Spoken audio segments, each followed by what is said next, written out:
Hello po sa inyong lahat mga ka-crypto. Ako po si Pinoy Crypto Trader at sa video na ito ay atin pong pag-uusapan ang tungkol sa balitang ito kung saan ay mayroon na pong inilabas na court order kay Ripple at kay SEC na pag-usapan nila yung possible settlement ngayon, today's verdict. Yan, yung inilabas na verdict. At ayan, bago po tayo magpatuloy ay nais ko po munang bigyang linaw ang aking disclaimer kung saan ang nilalaman po ng video na ito ay hindi po ito isang financial advice. For education and information purposes lamang po ang layunin nito. Maliban po dito ay nais ko na rin pong magbigay babala na wala pong kahit anumang group chat ang Pinoy Crypto Trader.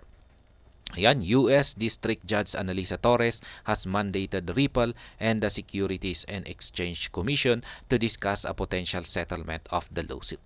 Ayan, naglabas na po si Judge Analisa Torres ng isang mandate para kay Ripple at ang securities na yan, pag-usapan na nila yung settlement sa lawsuit na ito. The judge issued the order alongside her recent ruling on the SEC's request for an interlocutory appeal. According to the court's decision, the settlement discussion is scheduled to be held before the final pre-trial conference. Ayan, maganda na po yan para matapos na talaga yung kaso na ito. Kasi sobrang napakatagal na talaga ito. Kaya, ayan, settlement discussion to hold before pre-trial conference. Ayan, magaganap yung settlement na ito pagkatapos ng pre-trial conference. As reported earlier, the final pre-trial conference is scheduled for April 16, 2024 at 2 o'clock p.m. Notably, the parties and their counsels are mandated to hold a physical meeting for at least an hour in order to discuss a potential settlement.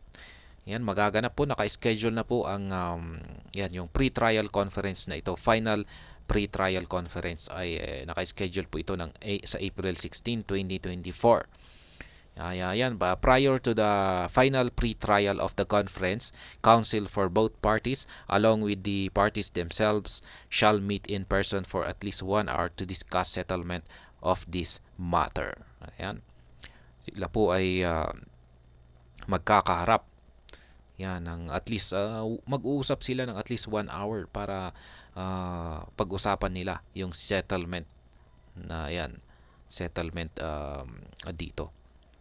The order is in line with the previous directive issued by Magistrate Sarah Netburn, the judge in charge of SEC versus Ripple pre-trial proceedings. Yan, yung mag-handle po dito ay si Magistrate Sarah Netburn. Court orders parties to select 3 dates for settlement conference. Shortly after the court issued its summary judgment decision, Judge Netburn ordered the parties to select 3 mutual convenient dates for a settlement conference. Yan, mamimili daw po sila ng tatlong mga petsa yan para sa kanilang settlement conference. The parties are required to select the dates only if they believe a settlement conference is productive at this time. Ayan. Mamimili lamang daw po sila ng tamang petsa kung sila ay naniniwala na pwedeng sila ay magkaroon ng settlement. However, the judge ordered that the selected dates from the scheduled conference should be communicated to the court at least 6 to 8 weeks in advance. Yan, yung kanilang pipiliin daw po na mga petsa ay kailangan daw po na ipagbigay alam nila sa court. Yan, mga at least 6 to 8 weeks bago ito ayan, advance. Yan, 6 to 8 weeks advance. Therefore, the parties are expected to submit 3 dates for the settlement discussion 6 to 8 weeks prior to the scheduled pre-trial conference on April 16, 2024. Is settlement possible at this stage? Ayan, ito po yung malaking tanong. Posible kaya na magkakaayos si Ripple at saka si SEC? Yan. Meanwhile, the SEC versus Ripple lawsuit has previously seen 2 settlement conferences. However, both meetings did not result in a settlement of the lawsuit. Ayan, mukhang matindi po kasi, parang personal po kasi yung labanan dito ni Ripple at saka si SEC. Ayan, parang nagiging personal na. Kaya mukhang mahihirapan sila na magkaroon ng settlement. It bears mentioning that the previous settlement conferences took place before the court issued the summary judgment on July 13, 2023. Ripple has clarified that it is open to settling with the SEC on the condition that XRP receives clarity. Interestingly, the court has already declared XRP a non-security. Ayan, malinaw na po na talagang panalo na rito ay si XRP. Yan, mismo ang korte ang nagsabi na non-security si XRP. Kaya dapat ang gawin na lamang dito ni SEC ay tanggapin na lamang nila yung kanilang pagkatalo. Kaya, ayan, on the other hand, the court denied the SEC's request to file an immediate appeal challenging Ripple's victory. Hence, the SEC will have to wait until the lawsuit is resolved to file a full appeal in the Second Circuit. Ayan. Kaya sunod-sunod po yung talo ni SEC, pero mukhang talagang ayaw niyang magpatalo.